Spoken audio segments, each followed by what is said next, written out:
Hi! Magandang hapon sa inyong lahat. Ang recipe natin ay magluluto tayo ng munggo. Ayan guys. Ayan gigisa na natin ang bawang. Ayan pinakuluan natin, pressure cooker natin yung munggo.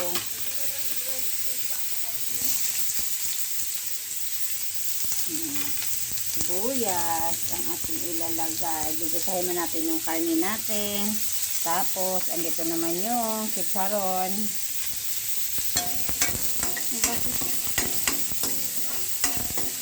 Ayan guys.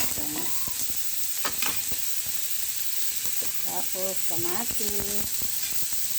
Lagyan natin ng kamatis.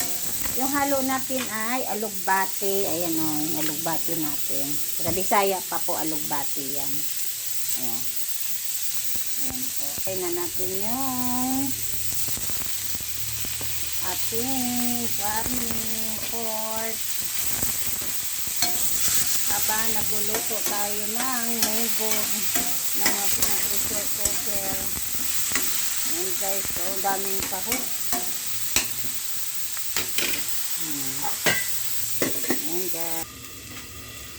Ayan guys, so papulahin muna natin yung pork natin, tapos ilagay natin doon yan, pinatay na natin yung munggo para ito mamaya papakuluan na naman natin. Ayan guys, papulahin muna natin ng ating, walang taba yan, ayoko ng taba, puro ano yan, puro laman. Ayan guys.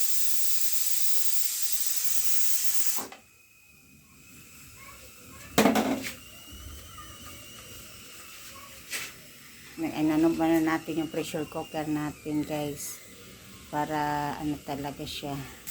Ayan guys, yung karne natin ilalagay na natin dito sa ating munggo na pinakuluan. Ayan na guys, medyo namula-mula na siya Ayan, ilagay na natin dito sa ating munggo na pinakuluan para kumakok. Pakuluan natin ulit itong munggo natin. Ayan guys. Ayan guys, tinakpan natin uli yung munggo natin para palambot natin yung karne. Ayan magkasama na sila doon kasi nagisa na natin yung karne natin. Tapos, doon na natin nilagay. Maya itong mga chicharon, saka mga pork. Ito na mamaya natin to ilagay. Ayan guys. See you next vlog natin. Please subscribe my channel, Bupansugan. See you.